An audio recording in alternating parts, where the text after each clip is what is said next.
Hello friends, नमस्कार। आप सभी को नमस्कार, सभी का वेलकम इस क्लास में। You all are welcome to this class. Live class में जितने स्टूडेंट्स ऑलरेडी ज्वाइन कर चुके हैं, क्विकली वो कंफर्म कर देंगे आपका audio video is okay, it's accessible to you. So all students who have already joined live class, तो please quickly confirm your audio video is accessible to you, it is okay, so that we can start the discussion. yes, मैं wait कर रहा हूं आपके confirmation की। तो चलिए शुरू करते हैं आज का डिस्कशन। हम कंटिन्यू कर रहे थे कुछ क्वेश्चंस जो इससे पहले लेसन के ऊपर बेस्ड हैं। उनमें से कुछ क्वेश्चंस हमने कर लिए थे और कुछ क्वेश्चंस हमने नहीं किए थे। तो जो उसको रिमेनिंग पार्ट है क्वेश्चंस का, तो पहले उसको कंप्लीट करते हैं और फिर नेक्स्ट जो कॉन्सेप्ट है उसको डिस्कस करते हैं। तो चलिए question number 7, when does cash credit और overdraft account become immediately out of order. तो कैश क्रेडिट अकाउंट और ओवरड्राफ्ट अकाउंट इमीडिएटली कब आउट ऑफ ऑर्डर बनता है। तो ये हमारे ऑप्शन आंसर्स हैं। सभी ऑप्शंस को केयरफुली रीड करिए। और अगर आपने इससे पहले वाले लेसन को वीडियो को नहीं वॉच किया तो पहले उसको वॉच करिए और फिर इस आंसर को प्रोवाइड करें। लाइव क्लास में जितने स्टूडेंट्स हैं वो चैट बॉक्स में अपना आंसर दे देंगे, और अगर आप इसका रिकॉर्डेड वर्जन देख रहे हैं तो फिर आप अपनी कॉपी में आंसर को नोट करें और फिर आंसर को कंपेयर करें with the given answer. When account has no credit for more than 90 days, when stock report is more than 3 months old, when balance exceeds sanctioned limit, when credit is less than interest debited for 90 days, out of order immediately कब बनता है। तो ये answer इसमें से हमने pickup करना है। तो immediately ये बनता है because of reason C, when balance exceeds sanctioned limit. Question 8. For irregular accounts, balance within DP or limit, when does account become out of order? अगर उस अकाउंट के अंदर अकाउंट रेगुलर है यानी balance less than drawing power या limit है, तो वो अकाउंट आउट ऑफ ऑर्डर कब बनेगा। तो ये हमारे ऑप्शंस हैं गिवन। तो कौन सी ऑप्शन हमारी करेक्ट बनती है। Immediately upon any deviation from the sanction limit, when stock report is more than 3 months old, after 90 days of no credit in the account, when a credit exceeds interest debited for 90 days। तो इनमें से किस कारण वो out of order बनेगा। Question number 8। So question number 8, our answer will be not only B but B also, C also and D also। B, C, D in 3 situations में stock report more than 3 months old, no credit in the account for 90 days, and for 90 days credit exceeds interest debit, not this one. तो D तो नहीं बनेगा because यहाँ पे credit exceed करता है interest debited को, तो इसमें डी तो नहीं बनेगा। So D is out. C को भी एग्जामिन कर लेते हैं एक बार फिर। After 90 days of no credit in the account, ये तो करेक्ट है, तो इसमें हमारा आंसर बी एंड सी दोनों बन गए। Let us go to question number 9। What condition must be met for regular account to be considered out of order? अगर रेगुलर अकाउंट हो कैश क्रेडिट में तो वो आउट ऑफ ऑर्डर कब बनेगा। तो ये हमारे डिफरेंट ऑप्शंस हैं। What condition must be met for regular account, यानी ऐसा अकाउंट जिसमें balance is less than sanction limit और ड्राइंग पावर। तो answer here will be C, no credit in the account for more than 90 days।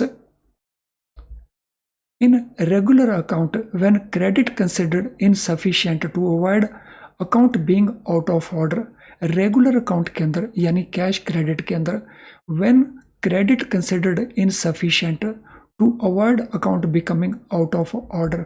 तो ये हमारे option answers हैं।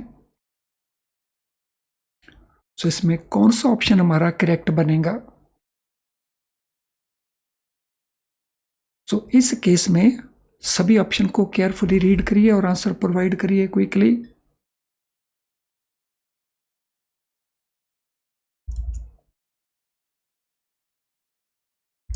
So what will be the answer? The answer will be C. When credit is less than interest debited for 90 days.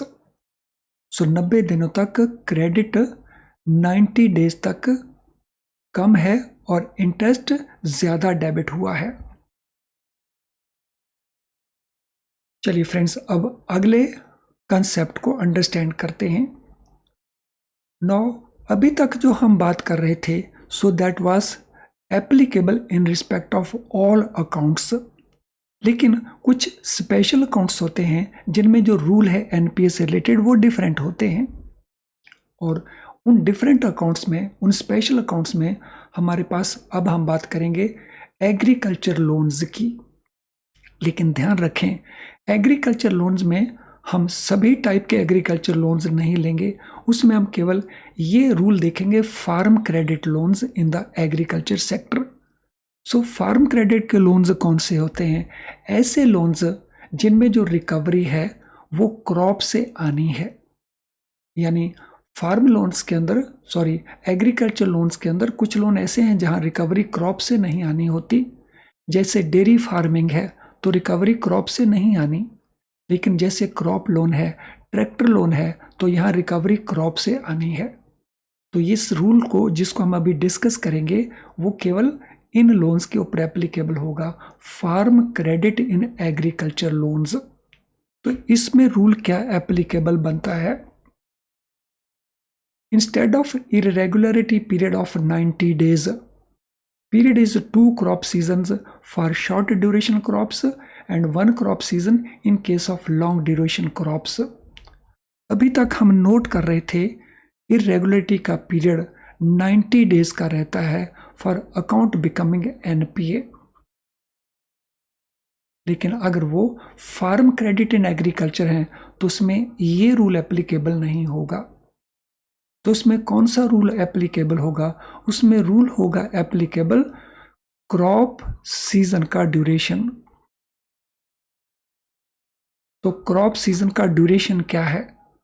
So crop season का जो duration है, सो इसमें 2 तरह के क्रॉप सीजन्स हो सकते हैं।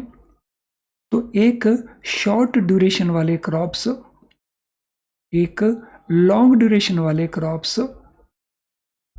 अगर वो शॉर्ट ड्यूरेशन वाले क्रॉप्स हैं तो हम उसमें 2 क्रॉप सीजन्स को लेंगे, 2 क्रॉप सीजन्स। तो हम उसमें नंबर ऑफ डेज नहीं लेंगे, नंबर ऑफ डेज की बजाय हम लेंगे क्रॉप सीजन्स को। सो 2 crop seasons for short duration crops and 1 crop season in case of long duration crops. तो हमने इस बात का ध्यान रखना, ये रूल एप्लीकेबल होगा फार्म क्रेडिट केस के अंदर। सो बहुत बार ये क्वेश्चन पूछा गया है, और बहुत बार ये क्वेश्चन भी पूछा गया है कि शॉर्ट ड्यूरेशन पीरियड कितना होता है एंड लॉन्ग ड्यूरेशन पीरियड कितना होता है। So short duration period means period up to 12 months. So जहाँ क्रॉप का harvesting in a period up to 12 months हो जाएगा तो उसको हम कहेंगे शॉर्ट ड्यूरेशन क्रॉप, जिसमें 2 क्रॉप सीजन्स के बाद अकाउंट एनपीए होगा। और अगर वो लॉन्ग ड्यूरेशन क्रॉप है तो period is more than 12 months. So कुछ ऐसी क्रॉप्स भी हैं जहां मोर देन 1 ईयर लगता है for harvesting of that crop, तो हमने 12 मंथ्स को कट ऑफ लेना है। और एक बात का और ध्यान रखना है, ये जो क्रॉप ड्यूरेशन पीरियड है, बैंकों के अंदर इंडिविजुअली किसी बैंक को डिसाइड करने की ज़रूरत नहीं है, बिकॉज ये लॉन्ग ड्यूरेशन क्रॉप कौन आएगी, शॉर्ट ड्यूरेशन क्रॉप कौन सी होगी, तो इसको डिसाइड करेगा हर स्टेट के अंदर state level bankers committee, SLBC। सो स्टेट की जो SLBC है बैंकों की, वो डिसाइड करेगी उस स्टेट के अंदर किस क्रॉप को हम शॉर्ट ड्यूरेशन क्रॉप में लेंगे और किस क्रॉप को लॉन्ग ड्यूरेशन क्रॉप में लेंगे। So I hope this criteria is very very clear. Friends, अगर आप बैलेंस शीट एनालिसिस इससे आपको लगातार ज़रूरत पड़ती है, पर्टिकुलरली वो स्टूडेंट्स जो क्रेडिट डिपार्टमेंट में काम करते हैं, बैलेंस शीट एनालाइज करने में उनको कई प्रकार की डिफ़िकल्टीज आती हैं। तो इसके लिए हमारी ऐप के अंदर हमारा वीडियो लेसन कोर्स है जिसको आप यूज़ कर सकते हैं टू टेक हेल्प। इसके बाद आप बहुत अच्छे से बैलेंस शीट एनालिसिस कर पाएंगे। तो चलिए अगले पार्ट के ऊपर चलते हैं। Loan against liquid securities. So कुछ लोन्स ऐसे हैं जो कुछ स्पेसिफिक सिक्योरिटीज के अगेंस्ट दिए जाते हैं जिनको हम कहते हैं लिक्विड सिक्योरिटीज। सो लोन अगेंस्ट लिक्विड सिक्योरिटीज में कौन कौन से लोन आते हैं और उसमें के ऊपर कौन सा रूल एप्लीकेबल है। So which loans and what rule is applicable. If loan security is in the form of, अगर जो लोन हमने दिया है वो सिक्योरिटी किस फॉर्म में है, it is against bank deposit और it is against national saving certificates और किसान विकास पत्र और it is against life insurance policy. तो ये ध्यान रखना है, अगर हमारा loan against any of these 3 securities है,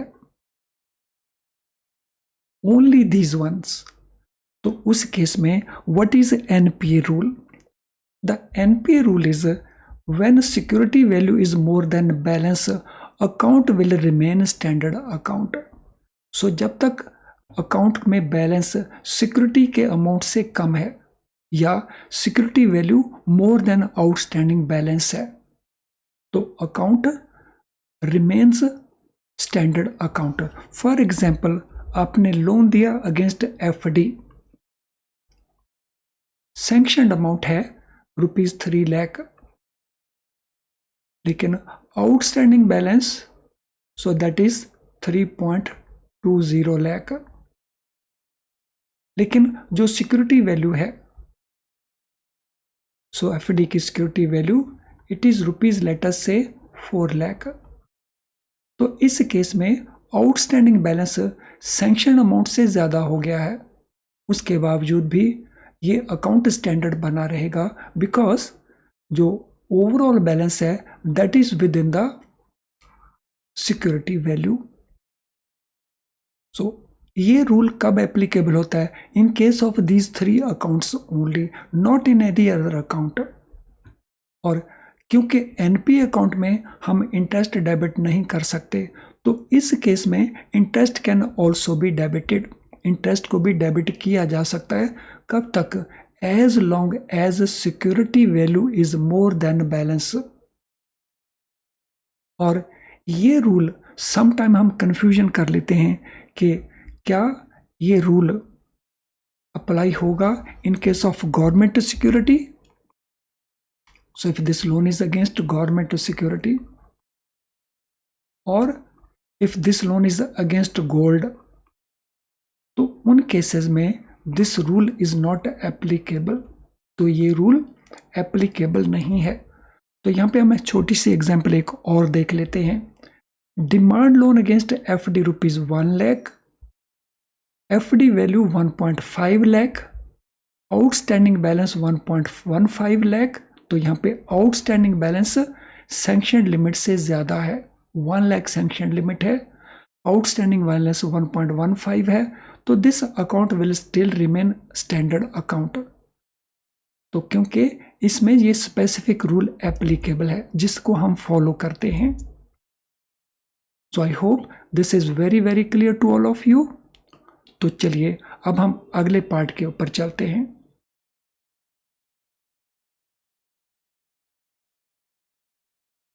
कंसोर्टियम लोन्स। सो अगर ये कंसोर्टियम लोन है, सो कंसोर्टियम लोन हम उन लोन्स को कहते हैं where loan is given by more than 1 bank. So bank A, bank B, bank C, 3 बैंकों ने लोन दिया है XYZ कंपनी को। तो ये कैश क्रेडिट लोन है या वर्किंग कैपिटल का लोन है, तो इस प्रकार के लोन को हम कहेंगे कंसोर्टियम लोन। तो जिसमें मिलकर के वो लोन देते हैं एक बोरोर को, क्योंकि लोन का साइज बड़ा होता है, इसलिए वो अपने एक्सपोजर को लिमिटेड रखना चाहते हैं। सो इस पर्टिकुलर केस में एनपीए का रूल क्या है? एनपीए का रूल कहता है classification is based on conduct of account with individual banks irrespective of classification with other banks. तो रूल कहता है कि हर एक बैंक अपने अपने अकाउंट को देखेगा कि उसका अकाउंट एनपीए बनता है या एनपीए नहीं बनता, और उसके लिए बेस रहेगा कंडक्ट ऑफ अकाउंट। सो अगर अकाउंट को जो कंडक्ट किया जा रहा है, वो अकाउंट कैसे कंडक्ट किया जा रहा है उसके बेसिस के ऊपर तो उसका क्लासिफिकेशन इंडिविजुअल बैंक करेगा। फॉर एग्जांपल, बैंक ए में account is regular, bank B के अंदर account is irregular, bank C के अंदर अकाउंट इज इरेगुलर या ओवरड्यू। तो बैंक बी में ये इरेगुलर है, let us say for 100 days, और बैंक सी के अंदर ये इरेगुलर है, let us say for more than 1 year.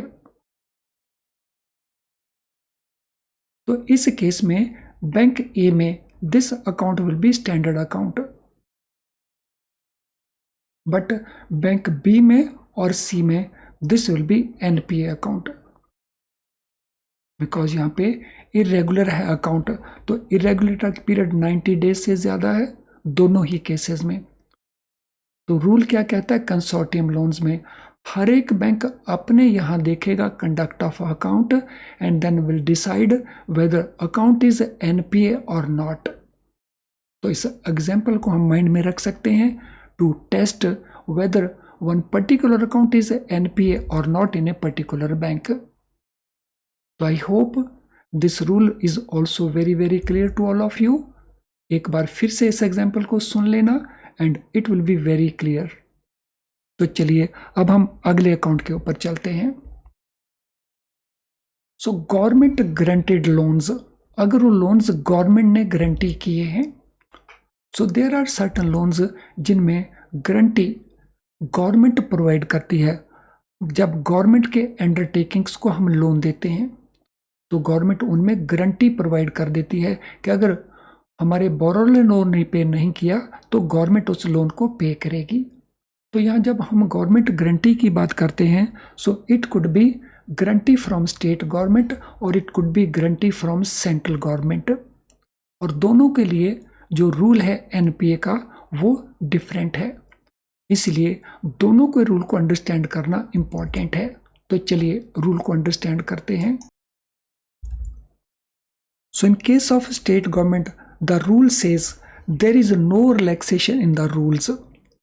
So state government के केसेस में कोई रिलैक्सेशन नहीं है एनपीए रूल्स के अंदर।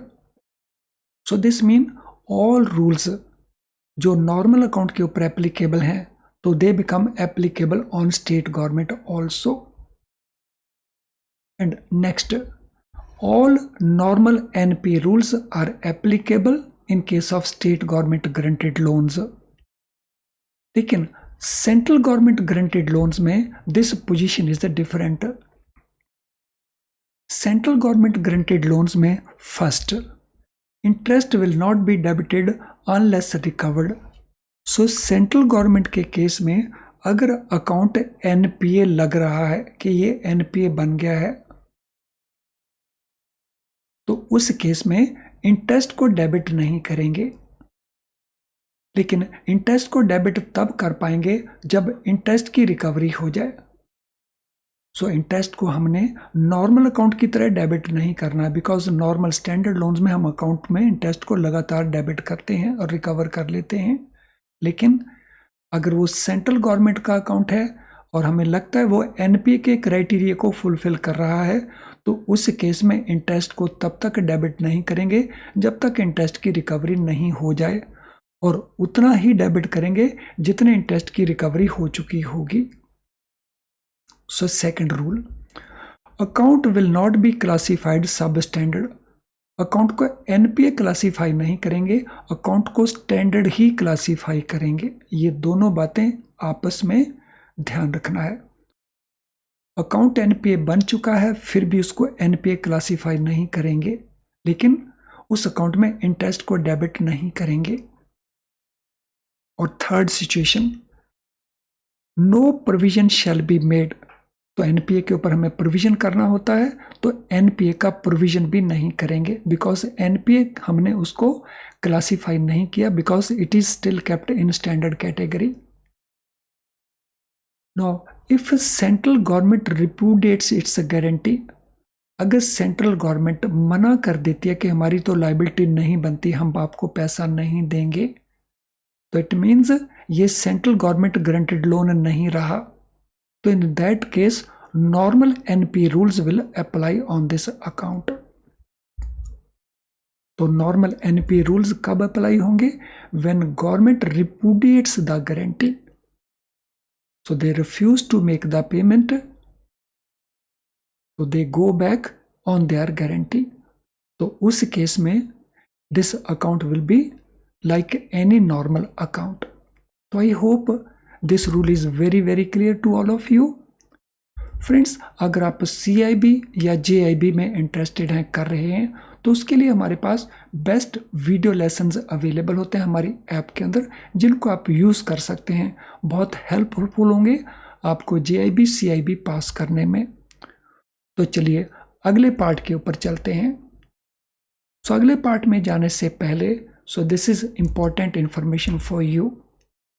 फ्री लाइव क्लास जो आप इस समय ज्वाइन किए हुए हैं, so it is very very useful to improve your score. आपके स्कोर को इम्प्रूव करने में ये बहुत यूजफुल है। But if it is enough to pass the exam, no it is not enough to pass the exam. तो exam को pass करने के लिए आपको फुल सिलेबस को कवर करना पड़ता है, और फ्री लाइव क्लास में बिकॉज ऑफ टाइम लिमिट्स हम पूरे सिलेबस को कवर नहीं कर पाते, और साथ में आपके जो इंटरनल सर्कुलर्स हैं उनको भी हम कवर नहीं कर पाते। हम केवल कवर कर पाते हैं जनरल बैंकिंग को। सो जनरल बैंकिंग में अगर आपको पूरी हेल्प चाहिए तो आप हमारे very low priced best video lessons को यूज़ कर सकते हैं, हमारे क्वेश्चन बैंक को यूज़ कर सकते हैं, हमारे PDF नोट्स को यूज़ कर सकते हैं, और ये सब मिलेंगे आपको हमारी ऐप के अंदर। तो आज के सेशन से रिलेटेड अगर आपका कोई भी क्वेश्चन हो तो इस वीडियो के कमेंट बॉक्स में आप अपने क्वेश्चन को टाइप कर सकते हो। आज का सेशन अगर आपको यूजफुल लगा तो आप इसको लाइक करें, इसको शेयर करें, और चैनल अगर आपने अभी तक सब्सक्राइब नहीं किया तो ज़रूर सब्सक्राइब करें, ताकि आपको हमारे नोटिफिकेशंस लगातार मिलते रहें।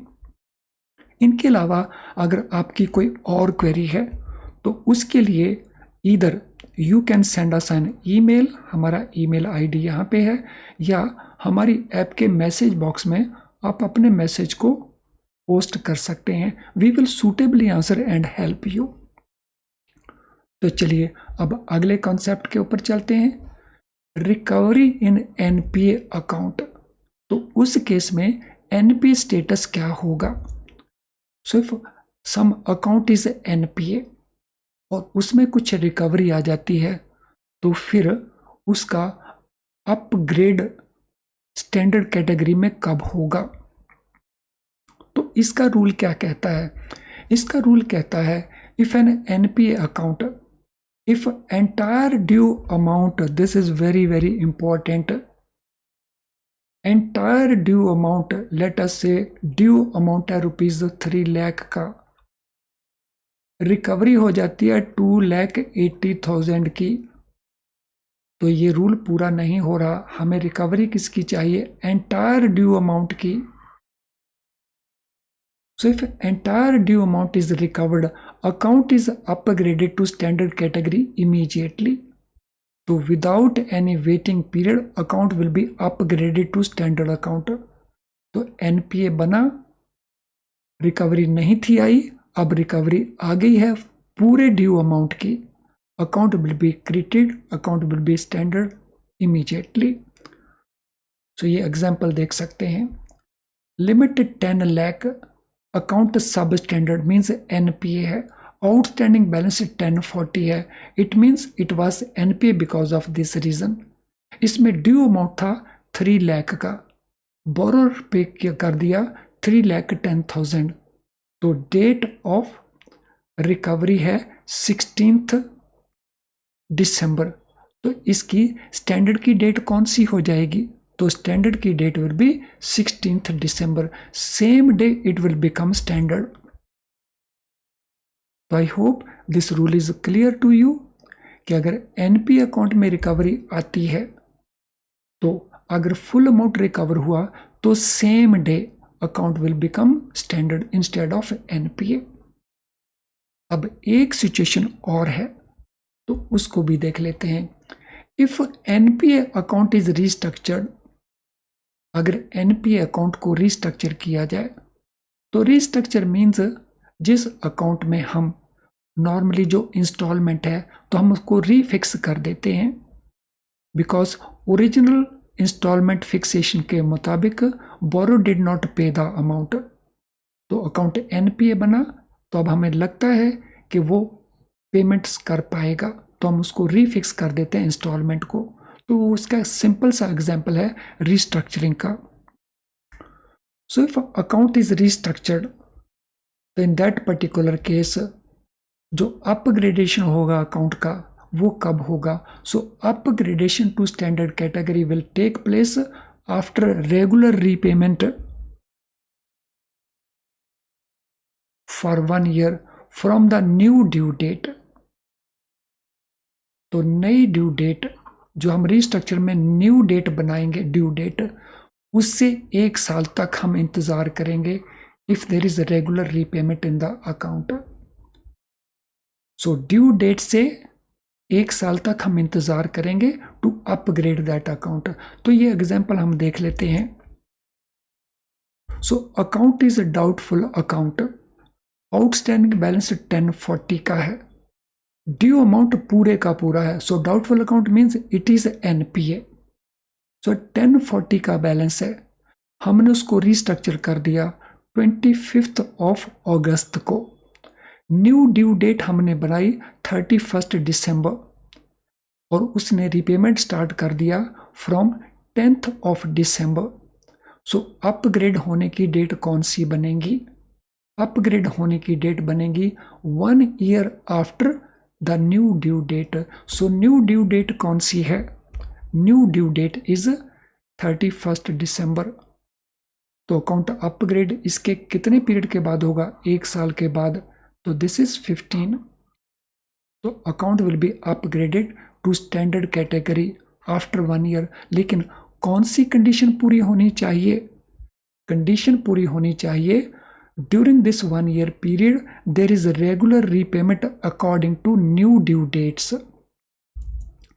सो इसमें रेगुलर रीपेमेंट होनी चाहिए अकाउंट के अंदर, only then it will be treated as a standard account. तो I hope this criteria is very very clear. तो अब इससे रिलेटेड हम कुछ क्वेश्चंस को कर लेते हैं। तो this is first question, what is status of A loan when security is in the form of bank deposit, NSC, life insurance policy and security value is greater than the loan balance? Loan account becomes NPA, loan account remains a standard, loan account is classified as substandard, loan account is classified as a doubtful. So what is the answer here? Question number 1 के लिए, so question number 1 के लिए answer is loan will remain standard, loan standard बना रहेगा कब तक? As long as security value is more than the account balance. Question number 2, in case of consortium loans, how is classification of the loan determined? Consortium loans के अंदर loan का classification कैसे determine होता है? Based on conduct of account with the lead bank, based on conduct of account with all banks in the consortium, based on conduct of account with individual bank irrespective of classification with other banks, based on average conduct of account with all banks in the consortium. Question number 2, So what is the answer to question number 2? तो क्या answer रहेगा question number 2 के लिए? तो answer here will be C.